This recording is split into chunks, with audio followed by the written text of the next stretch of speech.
ना हम लोग पूजा पाठ यम नियम स्तुति विनती की बात करते हैं। केवल इतना ही इस गुरु मंच से कहते हैं कि जिस भोला बाबा को आपने हमारे आपके खानदान दर खानदान यानी हमारे आपके पूर्वज उस भोला बाबा को कमोना बेश क्रिया प्रक्रिया या तंत्र मंत्र यंत्र कुल कुंडलनी साधना यज्ञ व्रत फास्टिंग उपवास वगैरह इन सब के तहत उस शिव को उस मां भगवती को हम आप पूजते हुए आए हैं और अनवरत पूज भी रहे हैं। साहब ने मात्र इतना ही कहा कि ना तो आपको पूजा छोड़ना है ना तो आपको पकड़ना है। आप कर रहे हैं तो करिए, आप छोड़ दिए हैं तो मैं बंधन नहीं डाल सकता कि आपको करना ही पड़ेगा। बस इतना ही कहा कि उस भोला बाबा से हम आप मनवांछित फल को पाते हुए आए हैं और पा रहे हैं। बेचारे वो महादेव तो शरीर में कहीं भी नहीं दिखता है ही नहीं तो दिखेगा कैसे।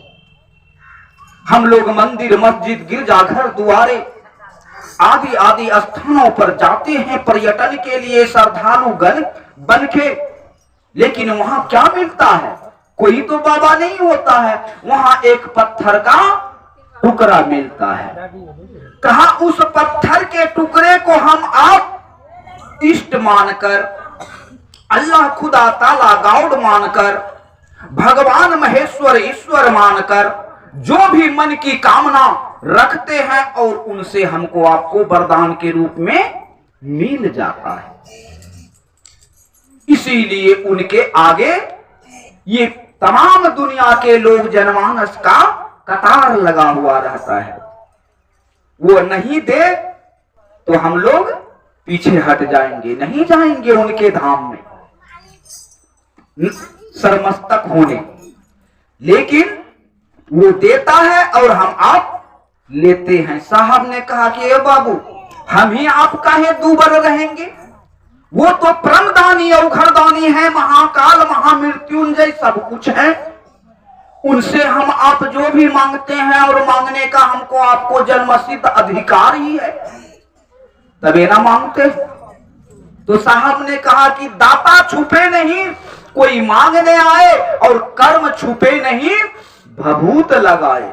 हम लोग अगर ऐसा सोचते हैं कि हमारा आपका कर्म छुप जाएगा, चंदन टीका लगा के गिरुआ वस्त्र धारण करके या प्रवचन सत्संग हवन भवन करके, तो बड़ी कठिन है, बड़ी मुश्किल है। कर्म कैसे छुप सकता? कहा कर्म के ही बंधन से कर्म के बंधन को काटा जा सकता है। यह पहली बार साहब दीदी के माध्यम से हमारे आपके बीच संवाद आया कि भगवान शिव को ही अपने जीवन में अपना गुरु बनाए और ईमानदारी मात्र 3 काम करे। 3 काम करने के लिए हम आप स्वतंत्र हैं। कहीं कोई बंधन परहेज नहीं, कहीं कोई जाति लिंग वर्ण वर्ग के संप्रदाय से भेद विभेद नहीं। हम आप अनवरत कर सकते हैं। तो प्रथम सूत्र में क्या मिला? मन से दया मांगना। जिज्ञासा आएगा कि मन से ही काहे, बोली से काम नहीं चलेगा। नहीं, बोली की आवाज कितनी दूर जाती है। माइक हटा दीजिए, आपके पास मेरा आवाज नहीं पहुंचेगा, ठीक है। लेकिन मन की आवाज बड़ी तीक्ष्ण होती है, क्योंकि वह परमात्मा शिव सूक्ष्म सत्ता है। तो हमारा आपका मन भी सूक्ष्म है, नहीं दिखता है। मन कहां से दिखेगा? आए हैं शिव चर्चा में और मन भाग जाता है बाजार में। हमारा आपका मन बड़ी पावरफुल चीज है। हमारा आपका मन धरती के आकर्षण में हिलोरे मारते रहता है। तभी यहाँ दुनिया में हो हंगामा है, शोर शराबा है और हाय हाय की पुकार लगी है। आइए हम लोग साहब दीदी के सौजन्य से माध्यम से भगवान शिव को अपना गुरु बनाएं गुरु का मतलब क्या होता है? बहुत लोग से सुने होंगे कि गुरु का मतलब होता है जो हमको आपको अंधकार से प्रकाश की ओर ले चले। साहब ने कहा इतना ही नहीं है गुरु का मतलब। गुरु का मतलब एक और पावरफुल चीज है जो कम लोगों को पता होता है। वो क्या है? कहा गुरु का मतलब मन पर भारी। हमारे आपके मन पर वह परमात्मा शिव कितना भारी है, कितना हम उनसे प्यार करते हैं, मोहब्बत करते हैं, ये हमको आपको साहब और दीदी माँ ने पहली बार सिखाया। इसी बात के लिए ये आयोजन होता है, इसी बात के लिए महादेव गुरु की बात होती है। क्या कीजिएगा, हमारा आपका ही परिवार है, हमारे आपके ही गांव जवारात है, हमारे आपके ही समाज के लोग हैं। जिसको जितना नॉलेज होता है उतना ही लोग बखान करता है। कोई बात नहीं। कहीं कहीं रात में हमारे और गुरु भाई लोग आए थे दूर दराज से, तो उनसे बातचीत हुई, बहुत ढेर सारी बखान हुई। कोई बात नहीं, चलिए ऐसा तो होना ही होना है। लेकिन ये पहली बार हमारे आपके बीच जो संवाद आया साहब दीदी के माध्यम से कि मन से भगवान शिव को अपना गुरु बनाए, काहे तो मने बनेगा चेला। क्यों? इसलिए कि संबंध मन से स्थापित होता है। धरती का कोई भी रिश्ता हो, नाता हो, संबंध हो, वो मन से अस्तित्व चलते चलता है। अगर मन टूट जाए तो रिश्ता भी टूट जाता है। हमें आप देख रहे हैं इस आयोजन में बहुत लोग ऐसे होंगे जो नहीं आ पाए होंगे, तो घर के लोग मने मन सोच रहा होगा कि देखिए उनको हम न्योता दिए थे, आमंत्रण कार्ड भेजे थे, नहीं आ पाया।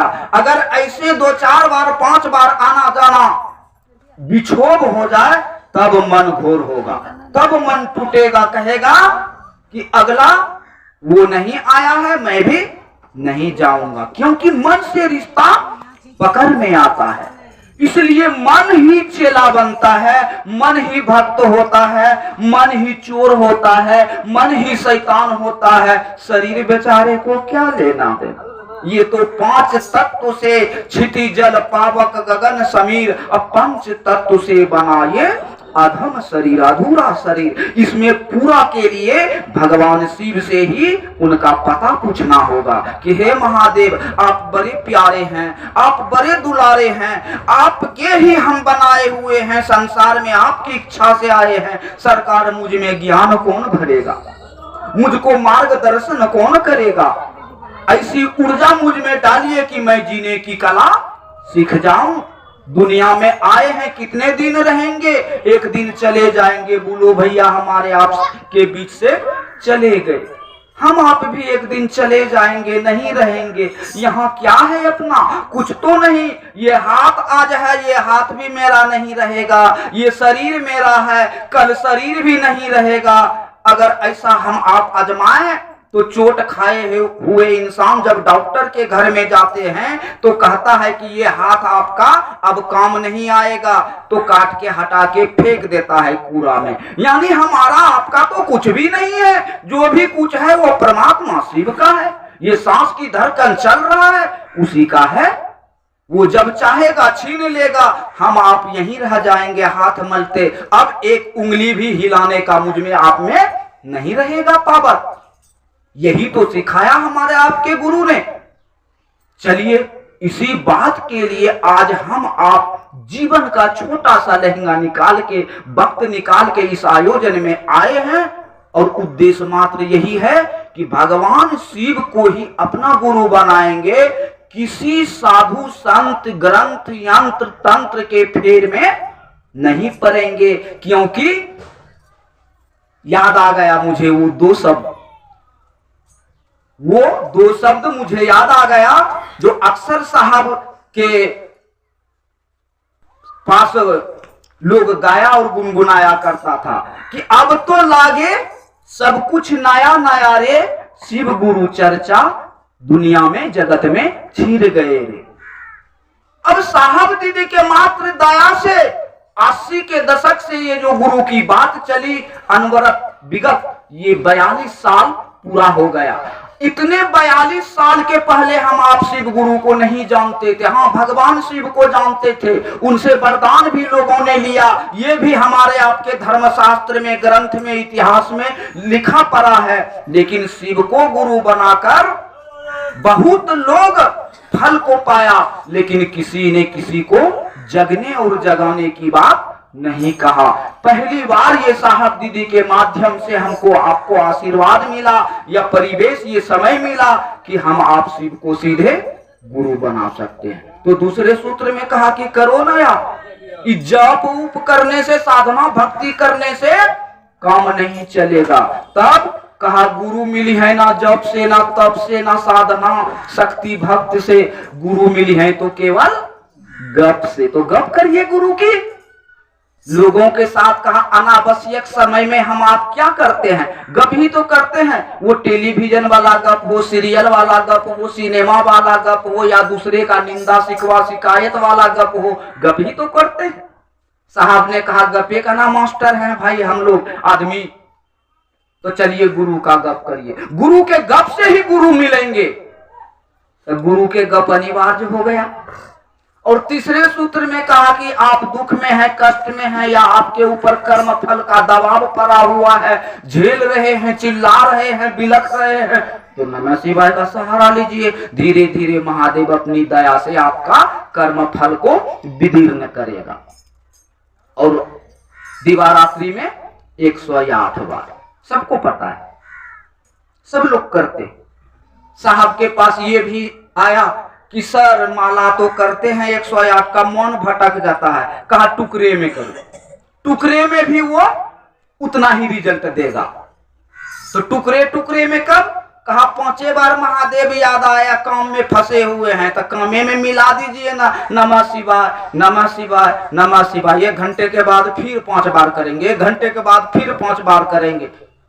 बंधन तो है नहीं, काम भी कर रहे हैं, आराम भी कर रहे हैं, सुख सुविधा को भी झेल रहे हैं और नमः शिवाय भी चल रहा है। यानी शिव से सच्चा प्यार है। चलिए इतना ही। और भाई का जिज्ञासा था बड़ा छोटा सा, सत्य क्या है, सत्य क्या है, सत्य क्या है, संग कौन करेगा। देखिए समझिए इस बात को कि सत्य क्या है। हम लोग सुनते हैं ना धर्मशास्त्र में, ग्रंथ में, सत्यम शिवम सुंदरम, सत्य शिव है। स्पष्ट हो गया, सत्य शिव है। और शिव कैसा है, अति सुंदर है, उससे सुंदर कुछ नहीं होता है। यह संसार भी मिथ्या है, आंधी आएगा सब गाछ वृक्ष घर द्वार टूट जाएगा, यानी ये भी खंड हो सकता है। लेकिन एक सत्य कौन है, वो शिव है, परमात्मा है, जो नहीं भी दिखता है फिर भी संसार को अपने बस में रखता है, नियंत्रण में रखता है। तो सत्य एक शिव है और उसी शिव को हम आप गुरु बनाए हैं। तो गुरु दीक्षा के लिए गुरु का गप करिए, नमः शिवाय का सहारा लेते हुए नमन करिए। नहीं हो रहा है तो अपने गुरु से रिक्वेस्ट कीजिए, दया मांगिए कि हे महादेव आप ही का न चेला है सरकार, आप ही का न शिष्य है, मुझ पर थोड़ा सा दया कर दीजिए, मुझ पर थोड़ी रहम कर दीजिए। इतना तो कर सकते हैं, बस यही करने की विधा है और कुछ नहीं।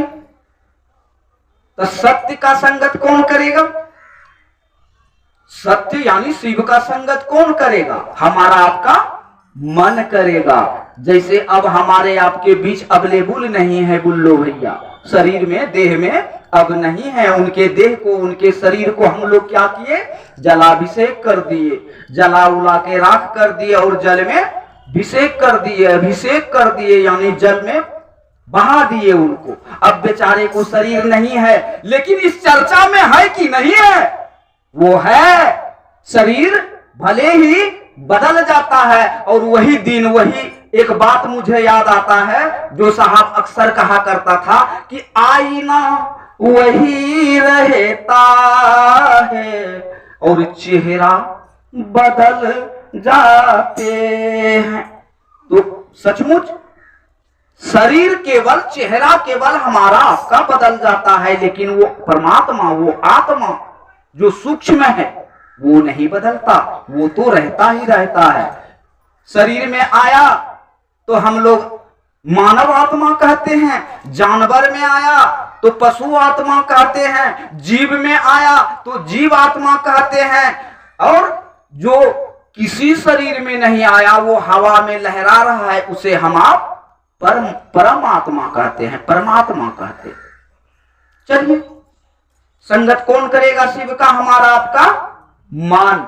तो मन ही चेला बनेगा, मन ही भक्त बनता है, मन से ही सारे रिश्ते नाते चलते हैं। तो मने से न हम लोग शिव को अपना गुरु कहेंगे, बोली से कहने से काम नहीं चलेगा। माइक हटा दीजिए, हम कितना बोल सकेंगे? नहीं बोल सकेंगे। चलिए, आप लोगों के चरणों में मेरा प्रणाम, और आपका मैंने वक्त लिया इतना लंबे अरसे से, क्षमा प्रार्थी हूं।